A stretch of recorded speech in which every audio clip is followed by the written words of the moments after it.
Bismillah.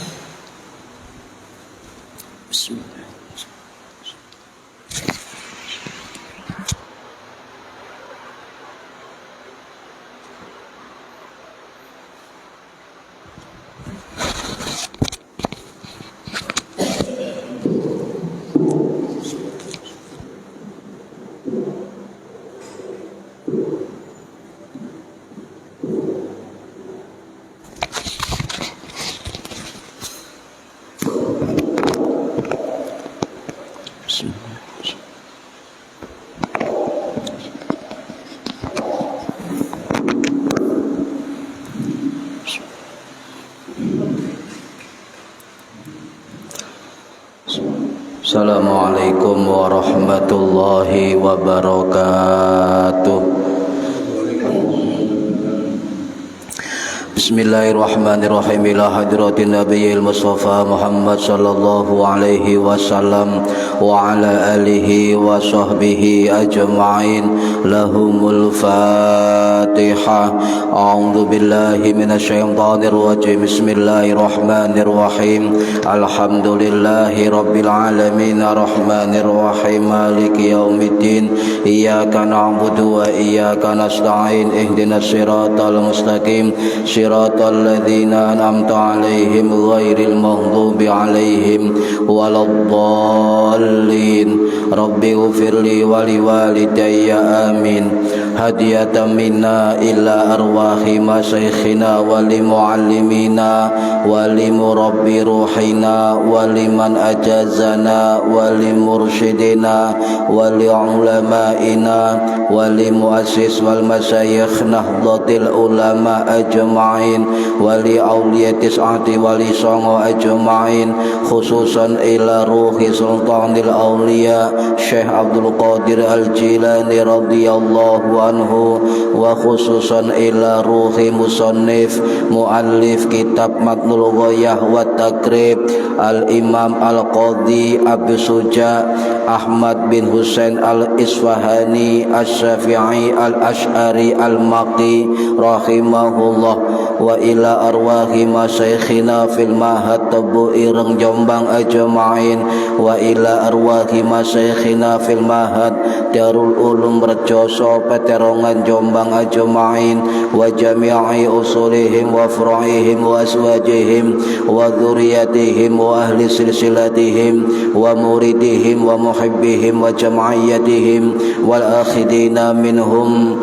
Thumma ila abaina wa ummahatina wa jaddatina wa jaddatina wa ila arwahi man fataha hadhil qaryah wa man aqamaha wa li jami'il muslimina wal muslimat wal mu'minina wal mu'minat al ahya'i minhum wal anwat, khususan ila arwahi ahli kubur man hadara fi hadzal majlis. Summa bi barakati majelis ilmi, mugi-mugi kita lan keluarga kita sedaya diparingi sehat wal afiat lahir batin, kathah lan barokah rizkine, selamat dunya akhirat, lan boten wonten alangan gangguan menapa-menapa biidnillahi waridallah. Syai'un lillahi lana walahumul Fatihah. A'udzu billahi minasyaitonir rajim. Bismillahirrahmanirrahim. Alhamdulillahi rabbil alamin arrahmanir rahim maliki yaumiddin. Iyyaka na'budu wa iyyaka nasta'in. Ihdinas siratal mustaqim. Siratal ladzina an'amta 'alaihim ghairil maghdubi 'alaihim waladdallin. Rabbi ighfirli wa liwalidayya amin. A'udzu billahi minasyaitonir rajim. Bismillahirrahmanirrahim. Alhamdulillahi rabbil alamin. Allahumma salli wa sallim wa barik ala sayyidina Muhammadin wa ala alihi wa sahbihi ajma'in. Wa la hawla wa la quwwata illa billahil aliyyil azim. Amma ba'du. Ingkang kawula hormati para bapak, para ibu, jamaah pengajian rutin kitab Matnul Ghayah wa Takrib setiap hari Selasa ba'da maghrib di Musola Darut Taqwa Indro Kepomas Gresik Jawa Timur. Mudah-mudahan khususnya yang hadir fi hadzal majlis dan umumnya yang mendengarkan atau menonton via online mendapatkan barokah, manfaat, maslahah wa ni'matah wassalamah wassa'adah wasyafa'ah fid dini wad dunya wal akhirah. Amin ya rabbal alamin. Monggo diniati ngaji oleh ilmu lillahi ta'ala lan diniati ngenteni salat isya berjamaah lillahi ta'ala. Para hadirin ingkang minulya, halaman 25 masih membahas tentang mengubur mayat. Bismillahirrahmanirrahim.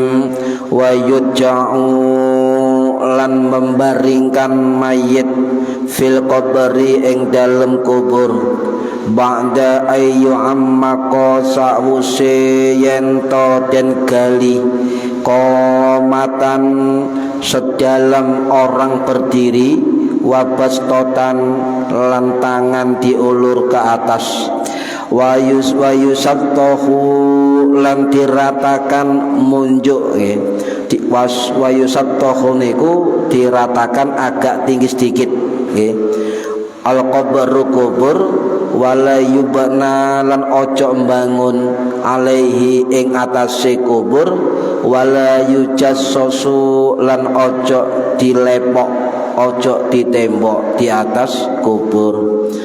Para hadirin ingkang minulya, niki tentang bagaimana kita hukumnya menggijing memberi nisan, memberi maisan, meninggikan kubur, menembok kubur dan membuat bangunan di atas kubur. Para hadirin ingkang minulya, sebelumnya saya lanjutkan yang Selasa kemarin.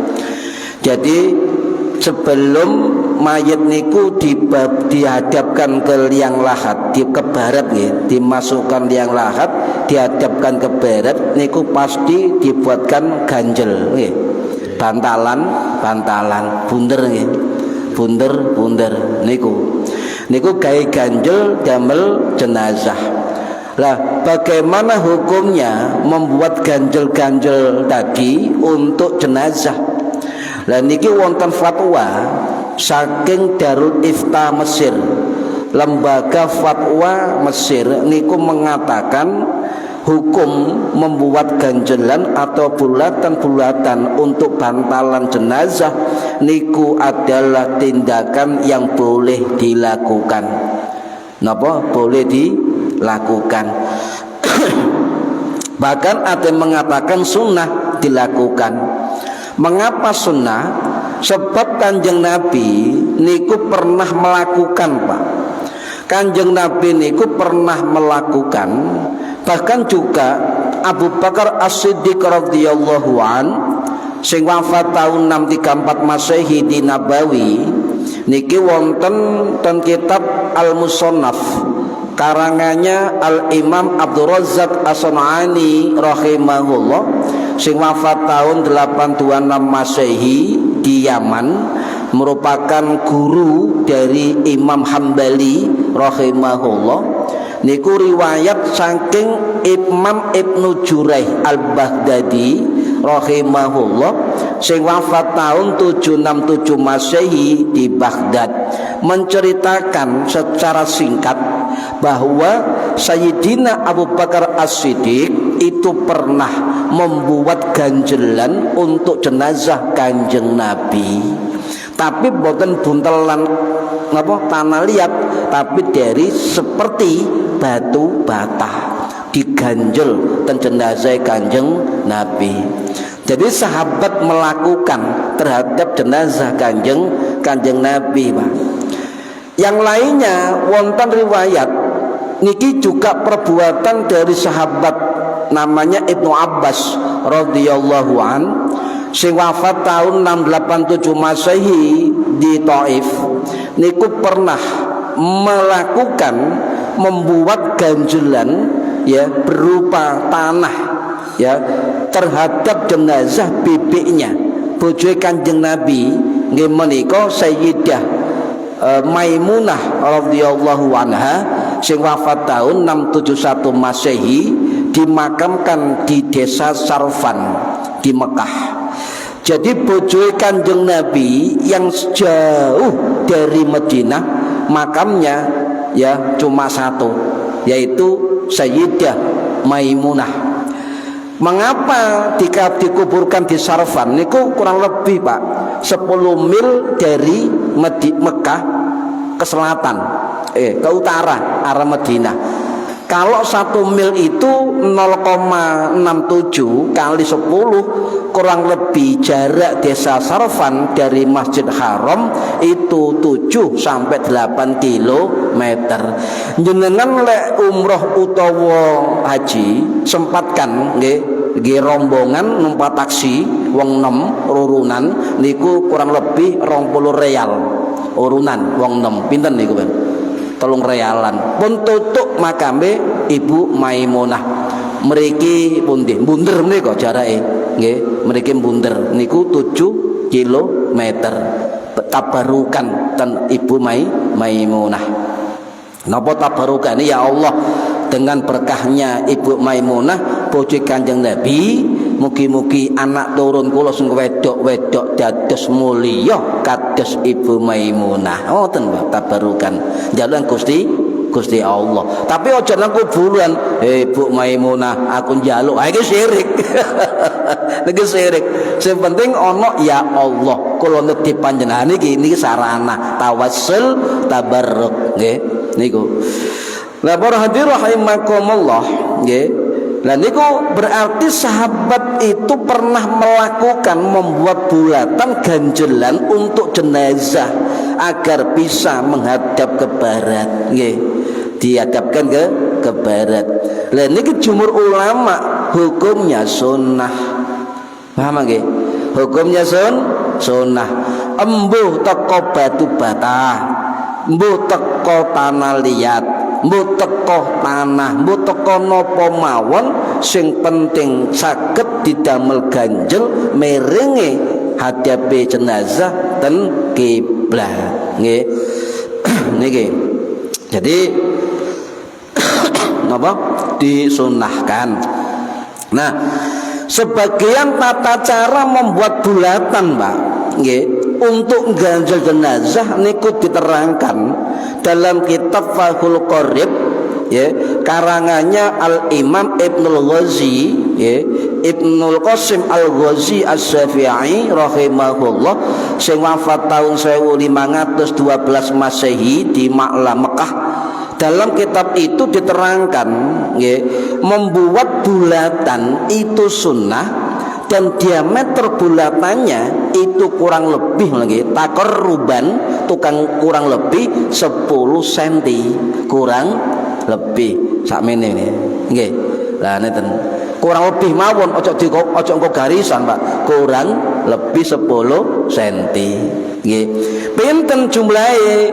Lek saged minimal 7, lek lebih ganjil saged 9 nggih dan sebagainya. Cuma wonten keterangan Pak sing niki jarang dilakukan oleh keluarga ahli kubur. Napa? Dianjurkan yang membuat ganjelan tanah atau bulatan tanah itu adalah keluarganya atau orang-orang yang dicintai jenazah, mbuh anake, mbuh dulure, atau orang-orang soleh. Kenapa? Sebab itu lebih mendinginkan, lebih menyamankan jenazah ketika dekat dengan orang-orang yang dicintai. Makanya sing menjeruh liang kubur niku lek saged orang-orang yang dicintai jenazah. Lek saged. Kemudian orang-orang yang membuat bulatan niki nggih niku lek saged gadah wudu. Gadah wudu. Lek ndamel kapan? Sadurunge dikubur ndamel sumin menapa-napa. Nggih. Enggak apa-apa, dibuatkan dari tanah yang digalian tadi. Nah, Kenapa punya wudu? Sebab keutamaannya. Sinten sing membuat bulatan 7 untuk mengganjal jenazah atau dilemparkan dalam liang kubur jenazah, satu gumpalan tanah itu dibacakan surat Al-Qadar 1 kali, tahan nafas, ditiupkan ke tanah tadi. Nggih. Niku fadilah kuatah. Nate semrep ngene. Mboten nate. Jadi diusahakan gawe buntelan pitu lemah keng ganjel jenazah niku lek iso kerabate anake atau wong-wong sing disenengi jenazah, dan lek bisa dianjurkan bersuci atau punya wudu, dan setiap membuat satu bulatan tanah dibacakan Al-Qadar tahan nafas 1 kali, kemudian ditiupkan ke tanah tersebut. Ngoten nggih, dikumpulno maneh baru digawe ganjel. Utawa gak sempat tetep jenengan gawe gumpalan 7 ya dikepel-kepel ngeten, ya Al-Qadar tahan nafas ditiupkan, dilemparkan ke dalam liang kuburnya, boleh. Ya. Niki. Kenapa? Karena para ulama dalam mazhab Syafi'i itu dengan barokah Al-Qadar bisa mendinginkan dan menyamankan ahli kubur di dalam kuburnya. Niki jarang semerep. Nggih, jarang sing semerep pun. Para hadirin rahimakumullah. Saniki terus pundi mari napa mari diuruk kemudian nyiram mbek kembang, nggih, nyiram kembang. Nyiram banyu tok ana sing nyiram sak kembange, nggih. Terus pundi hukumnya? Nah, nyun sewu kelompok-kelompok sebelah membid'ahkan ngeten niki. Membid'ahkan. Cuma kita selaku pengikut Ahlus Sunnah wal Jamaah, selaku pengikut mazhab Syafi'i dan juga pengikut Nahdlatul Ulama harus bisa menjawab. Ini tidak bid'ah, tidak bid'ah.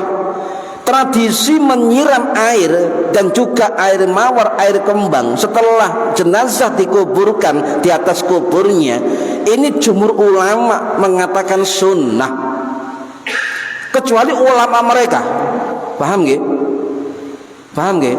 Soalnya gampang Pak, menurut ulama bid'ah sik, ulama dhisik ngoten lho Pak. Ulama dhisik kok dikebiah ya ulama bid'ah no sik ulama pundi. Ngoten Pak. Jadi jumhur ulama menurut guru-guru kita, tradisi nyiram air kembang di atas jenazah yang dikuburkan itu disunnahkan para ulama. Sinten salah satu yang menegaskan sunnah niki adalah keterangan saking Syekh Nawawi Al-Bantani rahimahullah sing wafat tahun 1897 Masehi di Ma'la Mekah dalam kitab Nihayatuz Zain. Tegas beliau mengatakan wa yundabu rasul qabri. Yundabu itu mandub. Mandub itu sama dengan sunnah, sama dengan dianjurkan. Wa yundabu rasul qabri, disunnahkan menyiram kuburan. Rasul qabri, menyiram kuburan, okay? Bima'in baridin, dengan air yang dingin. Loh, jelas dalam kitab beliau. Jadi mazhab Syafi'i itu menyatakan wa yundabu, disunnahkan, dianjurkan untuk rasul qabri menyiram kuburan bima'in baridin, dengan air yang dingin. Minimal air normal biasa, ojo air panas Pak, ojo air hangat, air normal atau air dingin. Niku lebih disukai, ya, lebih sukai. Mengapa? Itu adalah amal yang bersifat tafaulan, ya, tafaulan biburdatil maj'i, ya, untuk pengharapan tafaulan dengan apa? Dengan dinginnya kubur. Tafaul, pengharapan. Wala ba'sa, dan tidak apa-apa biqaulin min wa'il wardi, ditambah dengan sedikit bunga mawar. Paham nggih? Paham? Ya, bab apa? Li'annal malaikata tuhibbur raihatat tibi. Sebab apa? Sebab malaikat suka, tuhibbu, senang mencium aroma wangi. Niki menurut ulama Syekh Nawawi Al-Bantani dari mazhab Syafi'i. Sebelum nggih wonten Pak ulama Imam Sulaiman Al-Bujairimi Asy-Syafi'i Al-Misri rahimahullah sing wafat tahun 1608 Masehi dalam kitab Hasyiah Al-Bujairimi Al-Khatib nggih niku ten Kairo Mesir niku tegas juga mengatakan Rasul Qabari bimain hukum menyiram air di atas kuburan perbuatan mandub atau sunnah. Sebagian ulama menyatakan ditambah sedikit air mawar boleh tapi makruh. Sebagian ulama Syafi'i mengatakan boleh, dianjurkan pakai bunga mawar. Ya, beda pendapat. Berarti boleh. Hanya soal sedikit atau banyak. Ya, boleh. Dan menurut Imam Tajuddin As-Subki Asy-Syafi'i rahimahullah, salah seorang ulama mazhab Syafi'i yang berpangkat Syekhul Islam, Syekhul Islam Al-Imam Tajuddin As-Subki Asy-Syafi'i rahimahullah sing wafat tahun 1370 Masehi di Mesir. Beliau mengatakan la ba'sa, tidak apa-apa, tidak apa-apa menyiramkan air kembang dengan niat agar malaikat hadir mencium aroma wangi dan juga mendinginkan kubur jenazah. Loh, apa ana dasare? Kan ngoten biasa nggih. Dalile wonten dalil. Kita pasti yakin para ulama kita ketika menghukumi sunnah atau mandub atau dianjurkan pasti ono dalile. Nggih. Napa dalile? Nabi pernah melakukan. Nggih. Nabi pernah melakukan. Niki yang riwayat langsung dari Imam Syafi'i rahimahullah sing wafat tahun 820 Masehi di Fustat Mesir. Juga wonten ten kitab Sunanul Kubra karangannya Imam Al-Baihaqi Asy-Syafi'i rahimahullah sing wafat tahun 1066 Masehi di Nesebur Iran. Juga wonten dalam riwayat Imam Abdul Aziz Al-Hambali rahimahullah riwayat sahabat sinten Jabir bin Abdullah Al-Ansari yang wafat tahun 697 Masehi dan juga riwayat Ibu Aisyah radhiyallahu anha sing wafat tahun 678 Masehi di Baqi Madinah. Nabi pernah melakukan ketika putra beliau Sayyid Ibrahim sing wafat tahun 632 Masehi, berapa bulan sebelum Nabi wafat itu Nabi Rasul Qabri menyiram kuburannya di atas kubur Ibrahim dan meletakkan kerikil di atas kubur Ibrahim. Pun nggih, jelas nggih wonten dalile ana perbuatan sahabat. Pun jelas niki. Sapa sing memungkiri, Pak? Ana dalile sahabat yang meriwayatkan, Nabi yang melakukan dan juga sahabat juga melakukan. Pes iki mantap dalil niki. Nggih. Sehingga niki membantah orang-orang yang membid'ahkan, Pak. Nggih. Sampean harus belajar dulu lek ana wong bid'ah sik. Menurut sinten menurut sinten dulu. Nggih. Makane lek ana wong ngomong bid'ah sampean takoni jare ulama sapa? Ngoten, Pak. Ulama sinten? Nggih, semua ulama ndak mungkin kok Mazhab Syafi'i menyunahkan, nggih. Jumhur ulama mensunahkan, nggih. Pun hadir rahimakumullah, jauh sebelumnya wonten pendapat ulama abad 14. Imam Al-Mahalli As-Syafi'i rahimahullah sing wafat tahun 1459 Masehi di Mesir, dalam kitab masyhur beliau, kitab Kanzur Raghibin fi Syarhil Minhaj, beliau mengatakan menyiram air kembang, air dingin di atas kubur itu sunnah, sebab Rasul pernah melakukan. Ini riwayat hadis Imam Ibnu Majah rahimahullah sing wafat tahun 887 Masehi di Qazwin, Iran. Pun niki Pak, bahkan ana riwayat liya Pak dari Imam Al-Bazzar rahimahullah sing wafat tahun 904 Masehi, nggih, merupakan guru dari Imam Tabarani, nggih.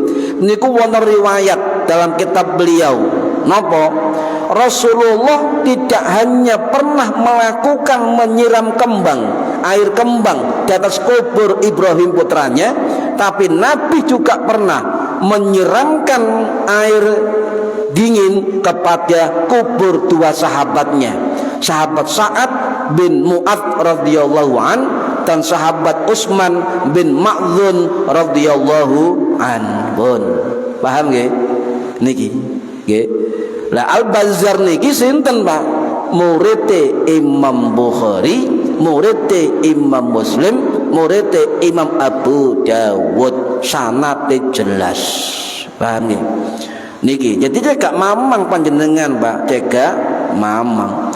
Cuma ditambahkan kali Imam Syamsuddin Ar-Romli As-Syafi'i rahimahullah sing wafat tahun 1596 Masehi di Mesir, dalam kitab Nihayatul Muhtaj beliau dawuh menyiram kembang Rasul Qabri, menyiram kubur dengan air dingin dan dicampur dengan bunga mawar itu hukumnya sunnah, dianjurkan, nah niki diutamakan pakai air dingin dan air yang suci dan halal. Ngoten Pak. Sama cukup nggawa timbotok ana sumure tangga sampean timo gak kondo, gak halal niku. Dihindari. Nggih dihindari. Nggak lek saged tiap kuburan niku wonten napa niku tandon air, nggih, untuk dimanfaatkan orang-orang ketika menyiram tanah atau di kuburan keluarganya. Lek saged tapi urunan Pak. Oh, gawe tok akeh tunggale niki. Lek saged nggih.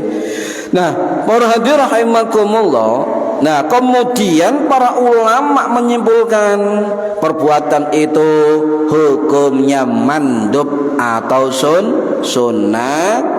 Lek Kanjeng Nabi pernah melakukan, berarti kita menyiram air atau air kembang di kuburan itu berarti ittiba Rasul, mengikut Kanjeng Nabi. Nggih. Terus pundi naruh kembang gatik banyu dan sebagainya, para ulama itu mengatakan sama fungsinya adalah aroma wangi ya dan sebagainya. Niki Pak Bun. Saniki talqin. Talqin bid'ah. Wah, bid'ah tok ae. Niki. Nah, talqin bagaimana hukumnya? Talqin niku artinya mengajarkan, mendikte, nggih, memahamkan ahli kubur secara lesan agar apa? Agar mayit itu bisa mendengar untuk sangu ketika ditanya oleh malaikat mungkar dan nakir. Dan talqin ini Pak terkait ijazah, terkait jenazah niku ada dua kondisi. Talqin ketika sakaratul maut, talqin sak mantune dikubur. Nah, ada dua kondisi. Nah, talqin ketika orang naza atau sakaratul maut niku dianjurkan Pak, niku sunnah ya, sunnah.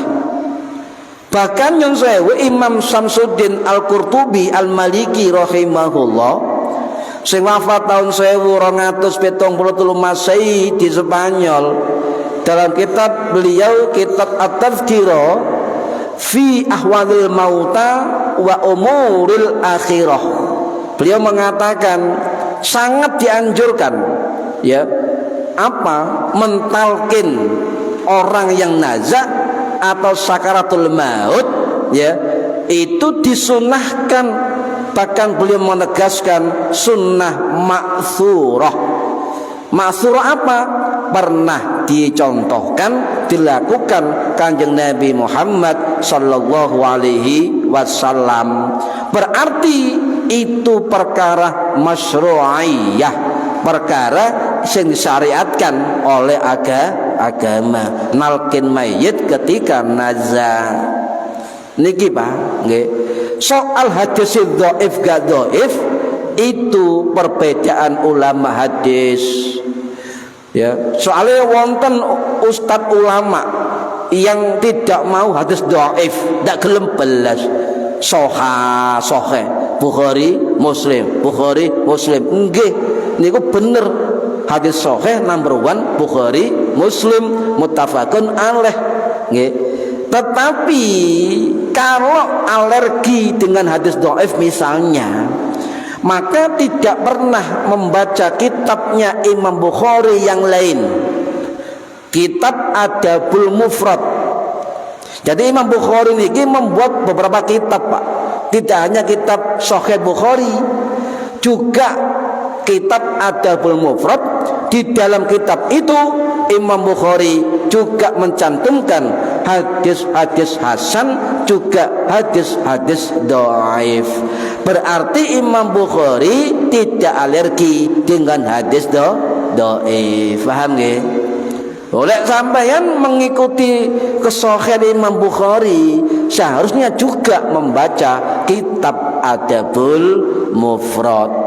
Lah wonten hadis sahih Pak, niki hadis saking Imam Muslim, saking Imam Ibnu Majah, saking Imam Ibnu Hibban dan lain sebagainya, dari sahabat Abu Sa'id Al-Khudri radhiyallahu an sing wafat tahun 697 Masehi di Baqi Madinah. Napa hadise? Nabi dawuh, laqinu mautakum la ilaha illallah. Talkinilah orang-orang yang hendak mati di antara kalian la ilaha illallah, dengan ucapan la ilaha illallah niku sebelum meninggal atau nazar nggih. Sebab napa? Menurut hadis sahih Ibnu Hibban ngeten, Nabi dawuh, fa innahu kana akhiru kalimatihi la ilaha illallah indal mauti dakhalal jannah nggih. Maka sungguhnya orang yang menjelang kematiannya membaca la ilaha illallah, maka ia pasti apa? Masuk surga suatu saat nanti. Ngoten lek guru kula nak maknai. Kemudian la ilaha illallah mati langsung surga. Mboten, digodhog sik, Pak. Digodhog sik sampai ngrasani wong, digodhog sik. Sampai boci wong, digodhog sik. Satu saat pasti dakhalal jannah, mlebu suwarga. Minimal ngeten, sampean lek akhir la ilaha illallah niku nggih biasa lek nang penjara hukumane 10 tahun, sampean dadi mek 2 tahun. Kecuali oleh rahmati Gusti Allah bleng langsung suwarga. Amin nggih. Muga-muga termasuk ahli jannah. Para hadirin rahimakumullah nggih. Mun kula lanjut nggih. Nah, seorang yang mentalkin ketika nazar Pak, niki kata sing keliru nggih. Mulakin niki artinya wong sing maca talqin. Sebaiknya sing nalkini mayit cukup satu orang mawon. Ojo kabeh la ilaha illallah kene la ilaha kene bingung mayite Pak ya, karena orang akan nazak sakaratul maut masih bisa mendengar ya, masih bisa mendengar. Lah sampean la ilaha illallah kiwa la ilaha illallah ngarep la ilaha iki sing nalkine wong piro bingung sing kate mati iki. Cukup satu orang nggih. Sinten? Sebaiknya orang yang dicintai dan mencintai jenazah. Ojo sampai wong sing benci jenazah Pak ngawur nggih. Ayo nang bocah la ilaha tambah gak garuan. Ya, ndak harus mudin, ndak harus orang-orang cintai nalkin ketika sakaratul maut dengan suara lembut ya, sementing nyidak kupinge la sing jelas Pak la ilaha illallah mandek sik Pak. Apa mandek rumiyin sing calon mati cek iso nyerna. Ojo kota geruduk la ilaha iki bingung maneh la ilaha illallah ngoten nggih pelan-pelan. Nah nggih itu pasti akan mengikuti kita. Syukur-syukur lesannya yang mau meninggal mengikuti la ilaha illallah niki nggih sampai meninggal dunia lembut, tidak boleh mokso. Pak kate mati, mbak kate mati, mbah ayo mbah sampai niku mbah ayo la ilaha illallah dakhalal jannah mbah ayo ojo dipaksa. Pasti dengar Pak, pasti mendengar nggih. Ojo diperintah, cukup didengar. Nah, lek wis nalkin sebelum mati atau ketika sakaratul maut, wong sekitar wong sekitar wong sekate mati niki wau cep sing maca Quran. Sering terjadi ketika nazak la ilaha illallah niku mengganggu kebisingan niku. Cukup nyenengan yang tidak nalkin dalam hati saja atau pelan-pelan maca donga, maca Quran nggih. Niku momen yang sangat penting bagi akhir hidup seorang yang akan meninggal dunia billahi rabba wa bil islami dina wa muhammadin nabiyya wa rasula wa bil qur'ani imama. Sering-sering Pak nek saged mari sembayang diwaca ping 3 utawa baca ping 7 raditu billahi rabba wa bil islami dina dan seterusnya. Atau sampai yang sebelum tidur di istiqomah maca surat Al-Mulk Al-Mulk dan sebagainya nggih. Niki para hadirin rahimakumullah. Kondisi kedua talqin sesudah pengkuburan. Nah niki sing gawe masalah niki. Sebab beberapa orang ini adalah membid'ahkan nggih, membid'ahkan. Ini terjadi hanya di Nusantara Indonesia. Talqin itu bid'ah. Ayo maca kitab liyane, aja kitab iku tok. Nggih. Wonten riwayat ngeten, saking imam mengatakan bahwa tradisi talqin itu sudah ada. Ya. Yang kedua, kesaksian dari Imam Ibnu Arabi rahimahullah sing wafat tahun 1240 Masehi di Suriah. Niku mengatakan talqin itu sudah ada tradisi ahli Madinah, penduduk Madinah, talqin mayit. Yang ketiga, kesaksian beliau ketika berada di Cordova, Spanyol, abad 12 Masehi, sudah tradisi talqin mayit dikubur. Juga tradisi talqin mayit di negara Syam. Syam niku sinten mawon negara waktu niku. Syam termasuk negara Palestina, negara Suriah, negara Yordania dan Lebanon. Niku Syam. Dinyatakan oleh ulama waktu itu sudah ada tradisi talqin mayit sesudah dikubur. Paham lagi? Sudah dilakukan, sudah di. Kemudian 4 mazhab, langsung 4 mazhab. Gimana hukumnya talqin? Gimana talqin hukumnya? 4 mazhab. Wonten 3 kelompok, Pak. Yang pertama, hukumnya sunnah. Talqin mayit sesudah dikubur hukumnya sunnah. Niki pendapat sebagian mazhab Hanafi, sebagian mazhab Maliki, pendapat mazhab Syafi'i, pendapat mazhab Hambali. Niku mengatakan talqin mayit sesudah dikubur hukumnya sunnah. Sunnah. Nggih pendapat Imam. Mazhab Maliki juga mensunnahkan talqin. Imam Al-Mawwaq Al-Maliki rahimahullah, sing wafat tahun 1492 Masehi di Spanyol, beliau mufti besar, mufti agung di Spanyol waktu itu. Dalam kitab At-Taju wal Iqlil li Mukhtasar Khalil, beliau mengatakan tegas, fa innahu yustahabbu talqinuhu fi tilka sa'ah. Sesungguhnya yustahab, disunnahkan, disenangi talqinuhu, mentalqin mayit. Paham nggih? Kenapa?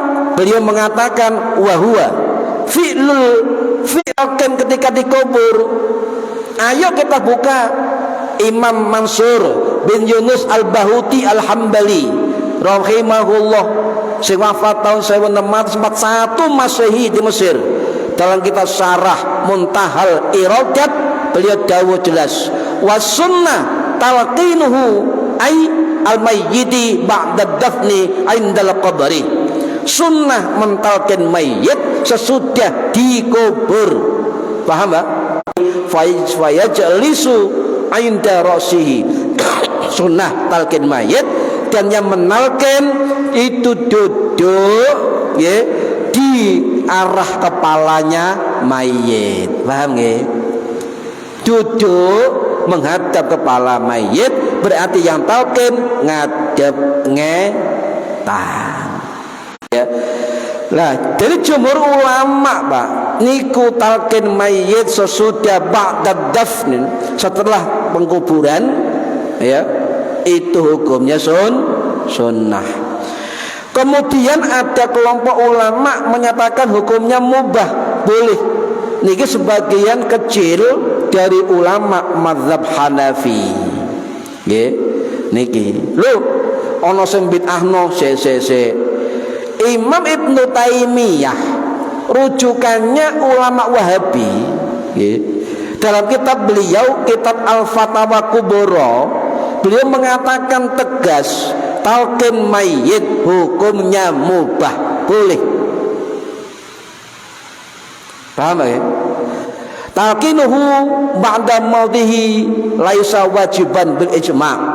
Mentalqin mayit setelah dikubur laisa wajiban bil ijma', kata beliau dalam kitab Al-Fatawa Al-Kubra. Mentalqin mayit setelah meninggalnya bukan wajib bil ijma', dengan ijma'.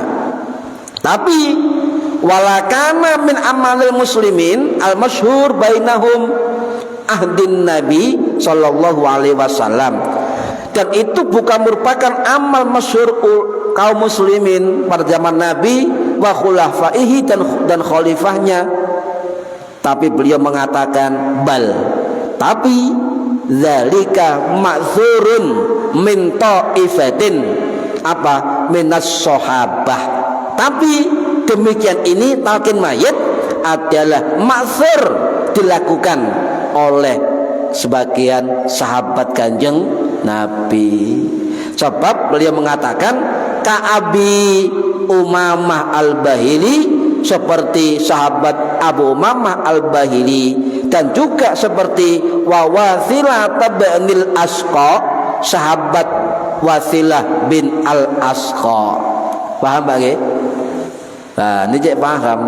Talqin mayit hukumnya sunnah. Sehingga Ibnu Taimiyah mengatakan, menyimpulkan, wahada a'dalul aqwal, dan ini pendapat yang adil. Saya mengatakan mubah, boleh. Paham? Yang ketiga yang mengatakan makruh adalah sebagian dari ulama mazhab Maliki. Jadi jumhur talqin mayit di kubur adalah sunnah. Yang kedua kelompok mengatakan mubah. Yang ketiga kelompok mengatakan makruh. Sampean simpulno ono enggak bid'ah? Wonten? Enggak ada. Ini ulama salaf loh Pak, mazhab-mazhab niki. Tidak ada. Tidak ada. Nah, niki Pak sering kita tinggalkan. Lek wis mari ngubur mayit, nggih, kabeh mulih nggih. Kabeh pulang. Tolong kerabatnya, temannya atau familinya jangan meninggalkan dulu. Berdoalah setelah dikubur dan selesai orang-orang pulang dungo, ya. Berdoalah, ini ku sunnah Pak. Sunnah Kanjeng Nabi niku mendoakan dulu untuk ahli kubur. Niki riwayat Utsman bin Affan radhiyallahu an sing wafat tahun 656 Masehi di Baqi, ya, dari Imam Abu Dawud, Imam Tirmidzi, Al-Hakim dan sebagainya. Nabi dawuh, kanan nabiyyu idza faragha min dafnil mayyiti, ya, Nabi itu ketika selesai mengubur mayit wafaqa alaihi mandekose, ngoten paham nggih, ya, wafaqa waqafa mandekose, ya, alaihi, ya, di kuburnya. Faqala istaghfiru li akhikum, maka mintalah ampunan saudaramu. Wa yusallu lahu bistasbit, ya, dan mintakan kepadanya at-tasbit agar dia kuat apa? Fa innahul al'an yus'al, dia kuat ketika ditanya oleh malaikat. Paham nggih?